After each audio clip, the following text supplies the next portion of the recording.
mucosa y en una capa muscular. Toda esa estructura de la lengua la tenemos que ver. Y luego paladar duro y paladar blando. Solo para recordarles, esta es la imagen de labios, donde tenemos un borde interno, un borde libre y un borde externo. Y nosotros podemos diferenciar cada uno de ellos. ¿Por qué? Porque hay elementos histológicos. En un caso hay queratina, en otro caso hay paraqueratina o el estrato queratinoso es más delgado. En el borde libre, recuerden, es el epitelio queratinizado, porque tiene poquita queratina, las papilas son profundas, está muy vascularizado, eso le da el tono rosadito. Esas son las características que nosotros tenemos que aprender de este tipo de estructura para poder diferenciarlo. La presencia de glándulas salivales en el borde interno, que el epitelio es alto, con muchas capas, pero es no queratinizado. Borde externo, la presencia de glándulas sudoríparas, folículos pilosos, glándulas sebáceas. ¿Ya? Todos esos elementos son los que me ayudan a determinar si es interno o externo o es borde libre. ¿Ya? Luego, en el caso de las mejillas también tenemos lo mismo, tenemos un epitelio externo que es queratinizado y un epitelio interno que es no queratinizado, con la salvedad de que el epitelio interno no queratinizado tiene una zona que está queratinizada, que es la zona de oclusión de los molares, en la línea blanca. ¿Ya? Además tenemos que revisar que existen glándulas, son glándulas sudoríparas menores, que existen acúmulos de adipocitos en la lámina propia de la mejilla, por eso lo podemos reconocer. Bien, lo que vamos a ver hoy es la lengua. La lengua es un órgano muscular tapizado por una mucosa que por sus movimientos favorece la masticación de los alimentos. Pero no solo eso, sino que nos permite hablar, porque si la lengua no tuviese músculo, la podríamos así, sería complicado entenderlo. ¿Ya? Entonces, la función, además de esto de permitir o ayudar en la maceración de los alimentos, la lengua tiene una función sensitiva. ¿Por qué? Porque en el cuerpo de la lengua, aquí en el dorso de la lengua, en la región anterior de la lengua, se localizan una serie de estímulos que tienen que ver con la percepción de los distintos, una serie de estructuras que tienen que ver con la percepción de los estímulos de los sabores. ¿Ya? Desde el punto de vista histológico, la lengua está constituida por una mucosa, una submucosa y un tejido muscular. Tenemos una mucosa, una submucosa y una capa de tejido muscular. El tejido muscular es tejido muscular esquelético y tiene una distribución bastante compleja. No es una sola fascia longitudinal, sino que hay fascias longitudinales, transversales, etc. Si nosotros revisamos el dorso de la lengua, podemos ver que hay una zona que se caracteriza por la presencia de unas estructuras circulares grandes que corresponde a la zona en donde están las papilas. Y aquí vamos a ver papilas caliciformes, por ejemplo, papilas fungiformes. En los bordes de la lengua hay unas especies de surcos y esos surcos contienen o representan otra papila, que es la papila foliada. Dependiendo de la alimentación de la persona o el pH bucal de la persona, el epitelio de esta lengua va a ser queratinizado o mayor o menormente queratinizado. Va a tener más o menos queratina. Generalmente es queratinizado, pero va a tener más o menos queratina dependiendo de cómo come sus comidas, si las come muy crudas, si come comidas con mucho contenido ácido, etc. ¿Ya? Bien, ahora, si nosotros revisamos, tenemos en la lengua una mucosa dorsal, que es la que se caracteriza por esta estructura, pero también hay una mucosa ventral. Recuerden, mucosa es un epitelio más una lámina propia.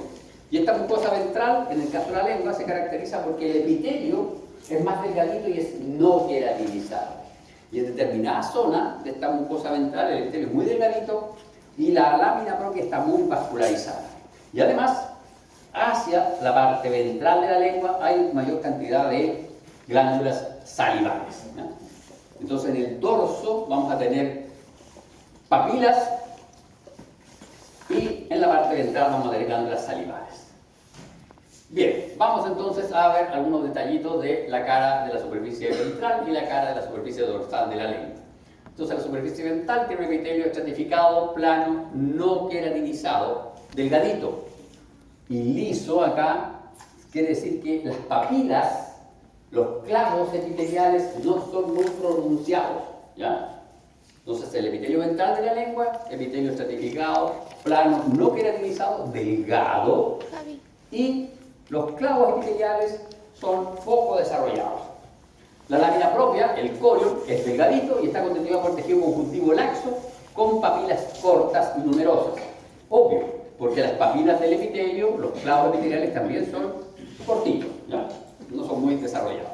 La lámina propia presenta células adiposas, glándulas salivales menores, vasos sanguíneos y vasos linfáticos.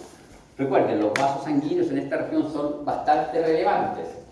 De hecho, uno los puede ver, si uno levanta la lengua, se traslucen bajo el epitelio, porque el epitelio es delgadito, toda la vascularización de la lengua. No presenta su mucosa, eso es bien interesante, no presenta su mucosa, y es por lo mismo que uno puede ver translúcidos los vasos sanguíneos. La lámina propia, el colon, se adhiere directamente al perivicio muscular, no hay submucosa. Luego, la cara o superficie dorsal, esta cara está dividida en dos zonas. No sé si ustedes se dan cuenta acá. Aquí hay una especie de repliegue que genera una letra V ahí, partiendo como eje foramen ciego hacia acá y hacia allá.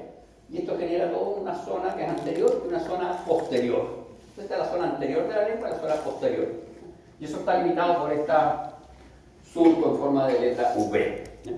Entonces, la que cubre los 2/3 anteriores se llama cuerpo, zona bucal de la lengua, este es el cuerpo de la lengua, y la que cubre el tercio posterior o raíz de la lengua, esta es la raíz de la lengua. En el cuerpo de la lengua es donde se encuentran las papilas. El cuerpo de la lengua es queratinizado, la raíz de la lengua ya no es queratinizada. ¿Ya? ¿Está listo con la firma? Faltan. Ya. Bien, vamos entonces a revisar la mucosa del cuerpo de la lengua, es decir, de la región anterior de la lengua. Presenta un epitelio de revestimiento estratificado plano, paraqueratinizado o parcialmente queratinizado. ¿Ya? Eso va a depender del tipo de ingesta alimenticia que tenga nuestro paciente. La lámina propia del colon está constituida por tejido conjuntivo laxo con células adiposas. ¿Por qué tiene células adiposas? El dorso de la lengua. ¿Por qué la lámina propia tiene células adiposas?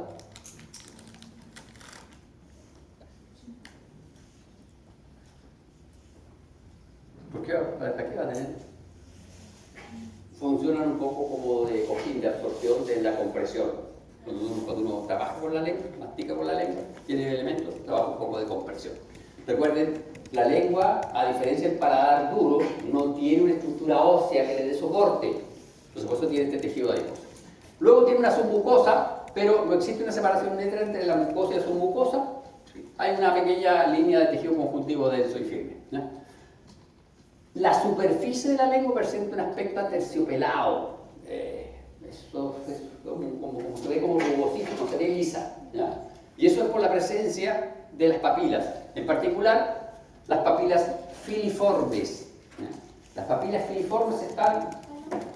Nosotros tenemos nuestra lengua acá. Tenemos la letra B, tenemos...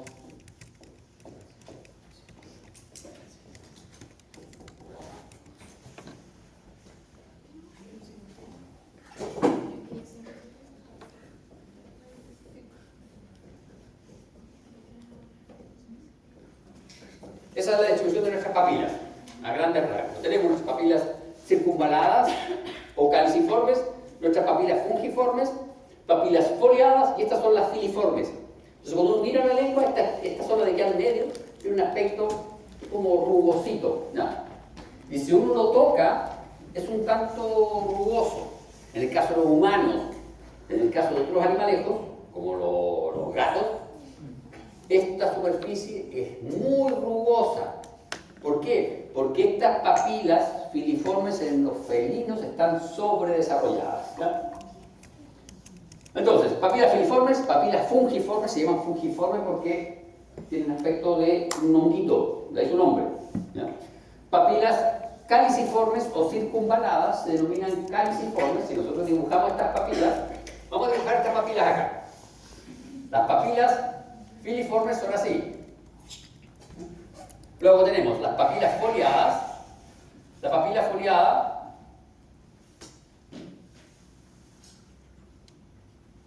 se llaman foliadas porque están como los folios de una biblioteca. una al lado de la otra, son como libros.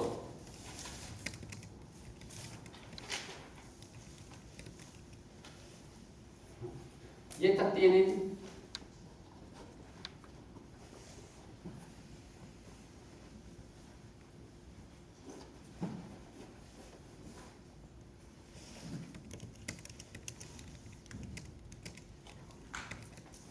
papila filiforme, papila foliada.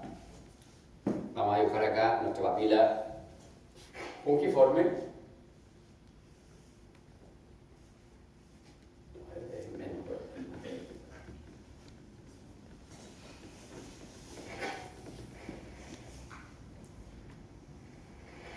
Esa es nuestra papila fungiforme. La característica de la fungiforme es que sobresale del epitelio de la cavidad bucal. Es la única que sobresale. Y está, obviamente, como sobresale, está un poquito queratinizada. Y luego acá vamos a tener que borrar nuestra lengua. Acá vamos a tener nuestra caliciforme.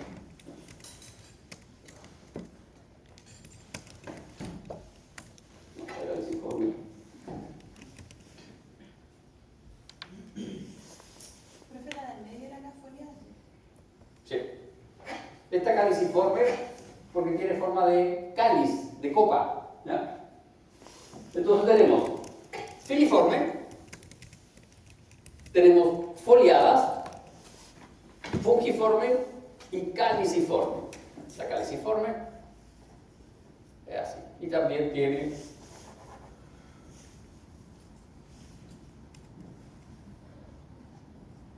glándulas.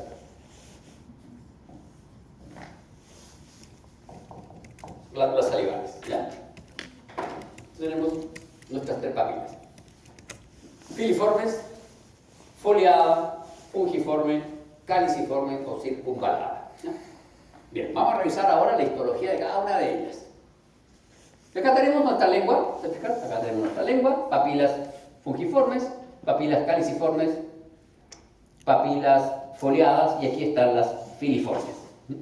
Entonces vamos a partir por las filiformes. Acá está la histología de las filiformes, ¿se fijan? La gran diferencia entre, no sé si ustedes alcanzaron a, vamos a destacarlo acá. Acá.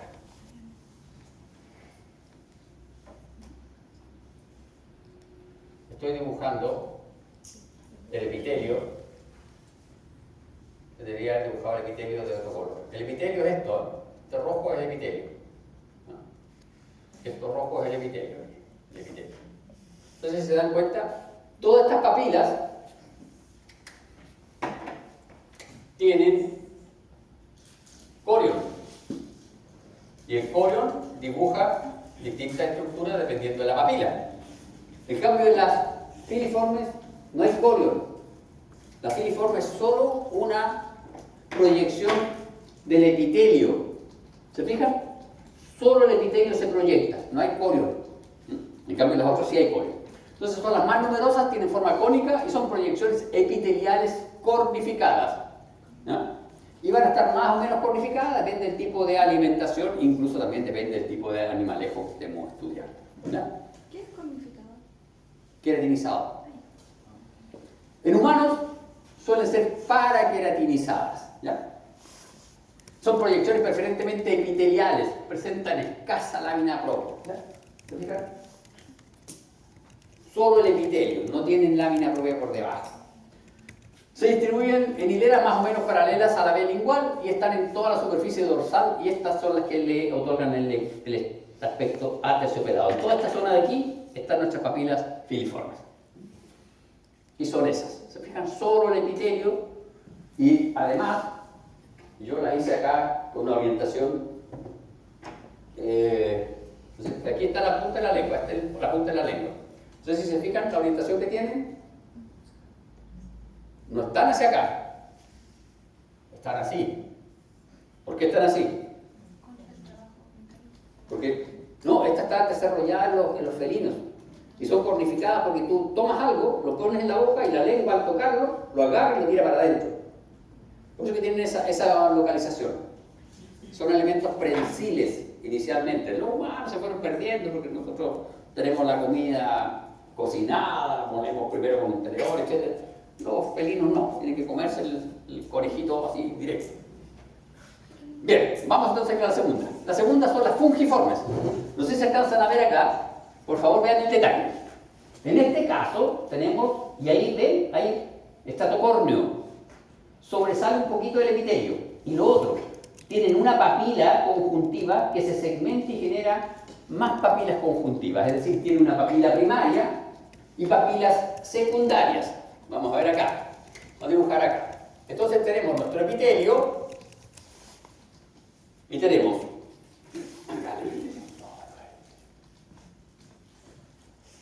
este es el epitelio, ¿ya? Y entonces tenemos esta primera proyección, que es la papila primaria, y esas proyecciones, que son las papilas secundarias, ¿ya? Entonces, por eso se reconoce. Tiene una papila primaria, que es este borde de aquí, y tiene papilas secundarias. Entonces, tienen forma de pequeños hongos, de ahí su nombre, se proyectan de 0,7 a 1 milímetro sobre el epitelio, son menos numerosas que las filiformes, obvio, y se encuentran preferentemente en la punta y en los bordes laterales de la lengua. Ahí, en los bordecitos laterales de la lengua. Presentan un núcleo central de corion, papila primaria, y desde ella surgen papilas secundarias. No sé si ustedes se fijan, son 3 papilas secundarias, generalmente son 3, no son muy profundas. Vean, no son muy profundas. ¿Por qué es súper importante esto? No son muy profundas, porque las tienen que diferenciar. Miren yo cómo dibujé mis papilas de esta y cómo dibujé las papilas secundarias de esta otra. Las de las filiformes, las foliadas, son mucho más profundas las papilas. En cambio acá, no son tan profundas las papilas secundarias. No son tan grandes, están desarrolladas las papilas secundarias. Presentan un epitelio de revestimiento un poco cornificado, por lo que se observan como puntos rojizos. Presentan corpúsculos gustativos intraepiteliales, por lo general de 3 a 5. Los corpúsculos gustativos intraepiteliales son las estructuras que yo dibujé aquí. Aquí suelen tener estas algunos aquí abajo. Esta foliada junto con la caliciforme son las que más corpúsculos gustativos tienen. La fungiforme tiene algunos corpúsculos gustativos, no muchos. Y las filiformes, como son solo epitelio, no tienen corpúsculos gustativos. Bien, papilas circunvaladas o caliciformes. No sé si se fijan acá, el epitelio son bastante más grandes que las otras. Y la principal característica es que tienen estos surcos profundos. Y uno puede ver que en el fondo de estos surcos profundos hay conductos excretores de glándulas salivales de tipo serosas. ¿Ya? Estas son las más grandes, hay de 7 a 12 en nuestra lengua. Se distribuyen siguiendo la estructura en forma de V. No sobresalen del epitelio, cada papila está rodeada por un profundo surco circunvalador, de ahí el nombre, circunvaladas, están rodeadas por un surco, y en el fondo del surco desembocan los conductos de glándulas salivales serosas, que son glándulas salivales de von Ebner. ¿Ya? Ese señor lo describió, así que le dio su nombre. ¿Ya? Son serosas. ¿Cuál es la idea de esas glándulas salivales? Limpiar el espacio. Aquí hay corpúsculos gustativos. Si este espacio no se limpia, permanecen ahí los mismos sabores. Por eso que las personas que trabajan en esto de degustar vinos, luego de degustar un vino, hacen un enjuague bucal. ¿Ya? Se enjuagan la boca, se limpian la boca para poder testear un nuevo vino. Presentan un núcleo central, corion, papila primaria, y desde ella surgen papilas secundarias. En este caso, el corion o papila primaria es bien grande y hay abundantes papilas secundarias, que se caracterizan por no ser muy profundas. Tienen clavos epiteliales, pero no son muy profundos. En este caso se parecen un poco a las fungiformes, pero es mucho más grande y tiene mucho más papilas secundarias. En los bordes laterales presenta abundantes corpúsculos gustativos. Acá dice que son como 100 corpúsculos gustativos. La verdad que habría que contárselos, pero son muchos. Y es evidente la cantidad de corpúsculos gustativos que presenta. Es casi comparable a los corpúsculos gustativos que tienen las foliadas. Bien, y finalmente nuestras papilas foliadas. Lo principal, no son muy numerosas. se encuentra entre 3 a 8 en los bordes de la lengua, región lateral posterior. Ahí. Son también papilas ricas en corpúsculo gustativo. Presentan una papila conjuntiva primaria y por lo general 3 secundarias, profundas. Entonces, ¿se dan cuenta aquí?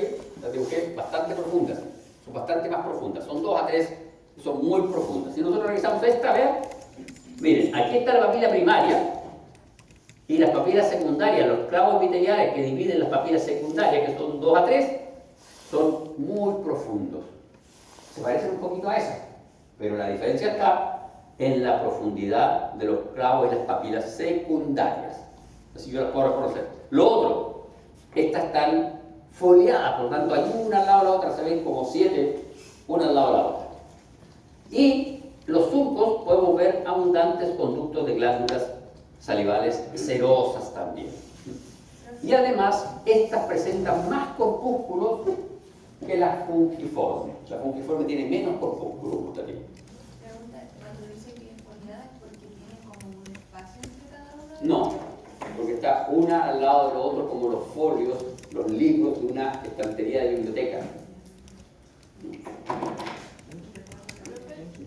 la foliada, o sea, digo que uno no tenía corpúsculos, ¿cuál era?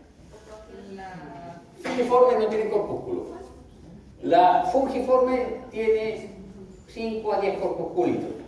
Estas tienen muchos y estas dicen que tienen 100 corpúsculos. Estas son más grandes, pero si tú sumas estas tienen mucho más corpúsculos en cantidad como conjunto de glándulas que las caliciformes. De hecho, se dice que en el caso de los animales, como los conejos, la cantidad de papilas que tienen la cantidad de corpúsculos que tienen las papilas foliadas es mucho más alta. En los humanos, la cantidad de corpúsculos gustativos que tienen las papilas foliadas no es muy alta, a menos que tú seas un sommelier. Estos catadores de vino que tienen exacerbado la capacidad del gusto, ellos probablemente tienen más corpúsculos gustativos que nosotros. Es normal, no tenemos mucho. ¿No? Bien, corpúsculo gustativo. Vamos a ver ahora el corpúsculo gustativo. Y aquí tenemos, como ejemplo, estas son papilas. Se fijan, ahí están los corpúsculos gustativos y aquí está nuestro corpúsculo gustativo. Esto se satura porque se satura esto, porque se satura el computador. Bien, se fijan, estos son los corpúsculos gustativos. ¿Cómo se reconocen los corpúsculos gustativos? Porque son zonas menos eosinófilas en el epitelio. El epitelio de revestimiento de la papila, de repente hay zonas que son menos eosinófilas, son más blanquecitas, más blanquecinas. Y esas zonas, cuando uno las revisa con cuidado, puede ver que tienen un aspecto redondeado y tienen un poro. Tienen un poro y si uno revisa, tienen 3 células que las constituyen. Entonces, si nosotros vamos acá, ahora hacemos una ampliación de uno de estos corpúsculos, vamos a tener el epitelio, una cosita así, donde aquí está el epitelio, y aquí vamos a tener células basales,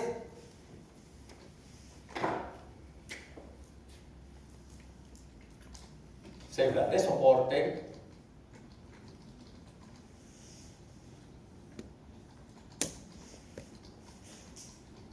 y vamos a tener células sensitivas.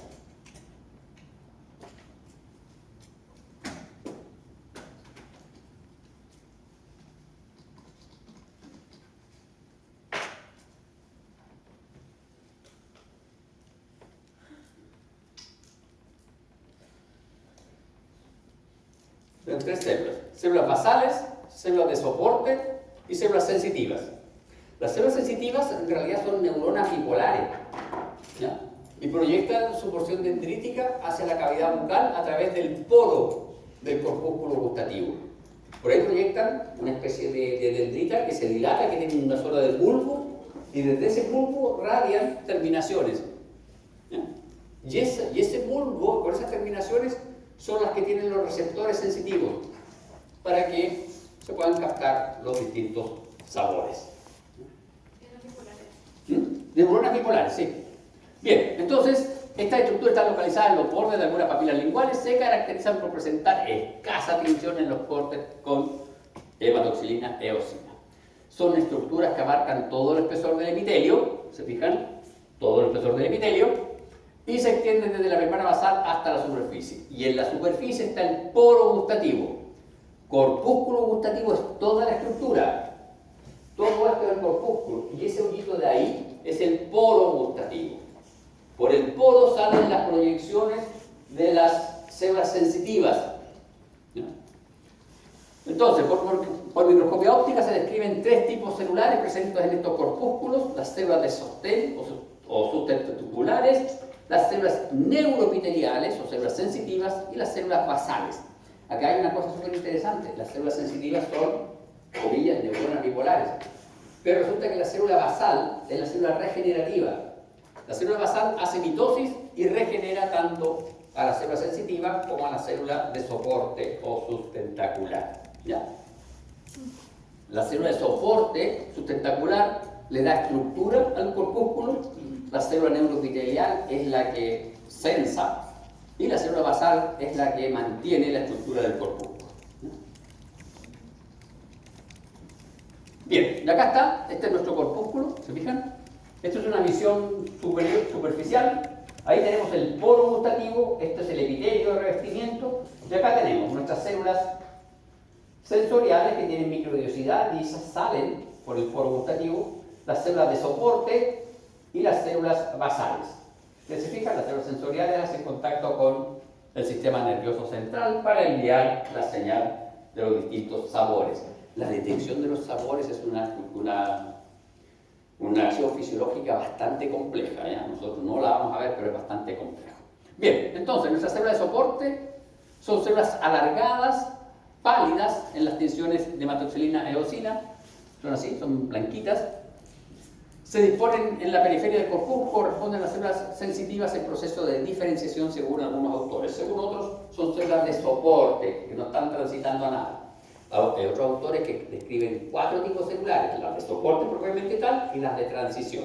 ¿Ya? Nosotros nos vamos a quedar con que estas son células de soporte estructural.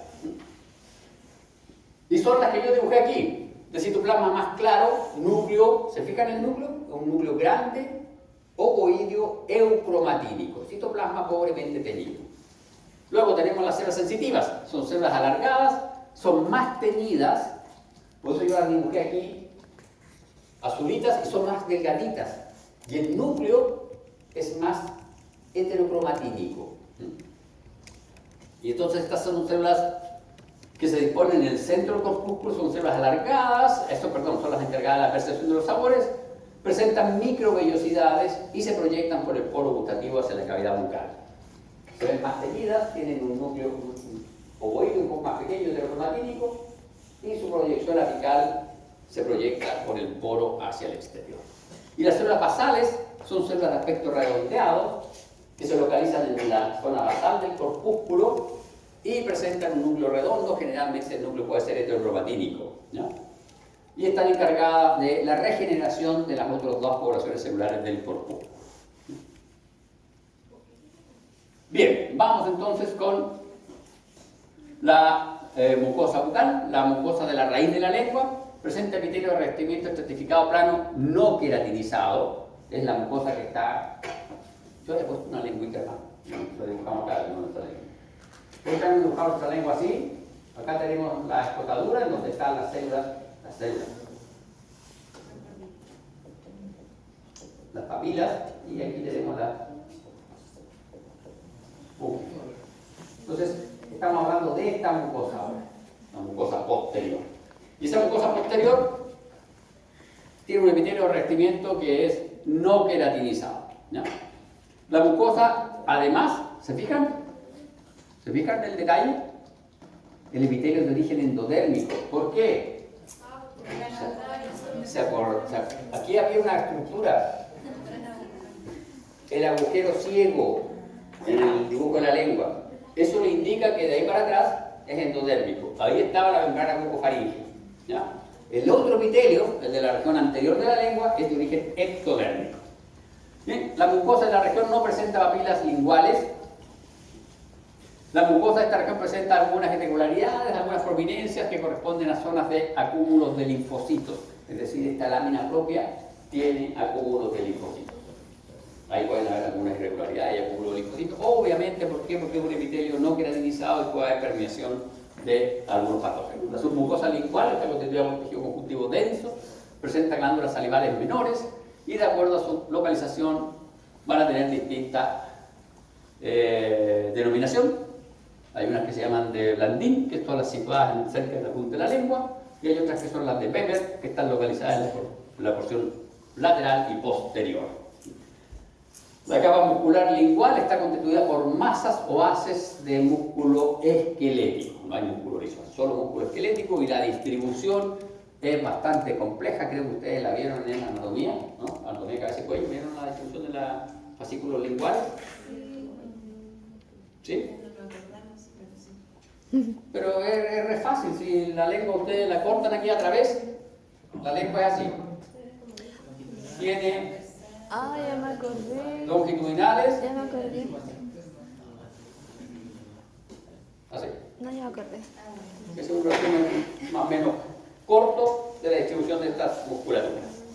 Y entre esa musculatura nosotros vamos a encontrar glándulas salivales, vamos a encontrar tejido adiposo y abundantes fascículos nerviosos. Es una musculatura esquelética muy inervada, ¿no? Bien, vamos a ver entonces ahora el paladar. Vamos a ver el paladar duro.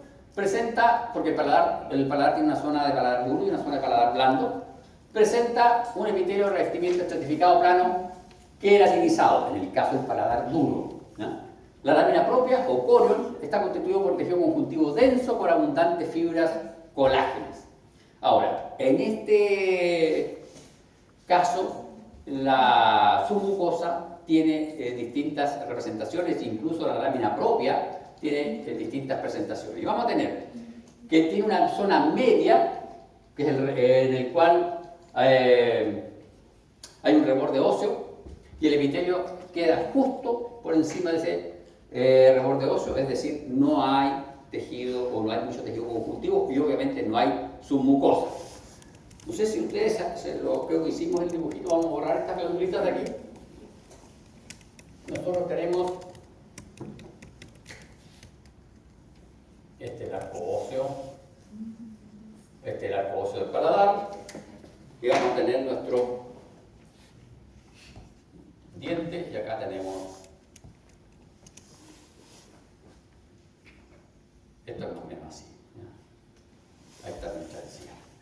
Entonces esto es paladar, y vamos a tener la zona media, en donde la lámina propia se adhiere directamente al tejido óseo, no hay submucosa, ¿ya? Y ahí no hay muchas glándulas tampoco. ¿Se fijan? Epitelio, inmediatamente. ¿Había dicho que en la zona cercana decía hay cianida o no? Por eso dibujamos un árbol. Y tenemos zona central, un rafe medio. Luego tenemos la zona lateral, en la zona lateral anterior. Vale, es decir, tenemos que ver nuestro paladar ahora en esta imagen, así nuestro paladar, vamos a tener la zona media, la zona lateral, pero la zona lateral tenemos una zona lateral anterior y lateral posterior, ¿no? Y una zona media. Y entonces, la anterior se presenta células adiposas, ¿se fijan? Células adiposas, y en la zona posterior se observan glándulas salivales mucosas, glándulas palatinas. Entonces, si nosotros dibujamos aquí, vamos a ver si este lado va a ser zona anterior y esto va a ser zona posterior. En la zona anterior, en el borde, vamos a tener adipocitos. Y nuestros adipocitos los dibujamos así. En la zona posterior, vamos a tener glándulas salivales.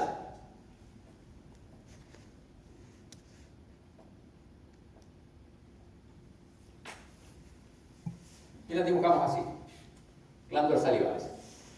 Zona posterior, zona anterior, zona media.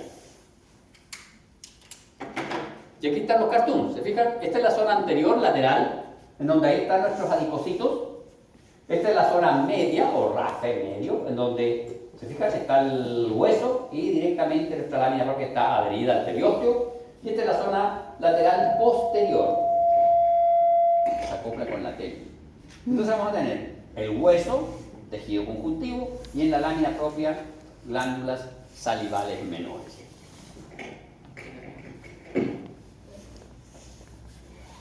Y esta es una visión del paladar duro. ¿Se fijan? Acá tenemos paladar duro, acá están nuestros dientes. Y el paladar duro, esta es la zona media, este es el paladar duro anterior, estos son los bordes laterales anteriores, que hay células adiposas. Y la característica de este paladar duro de la región anterior es que tiene estas repliegues o rugras. Y estas rugras tienen de 5 a 7, las describen, tienen un número.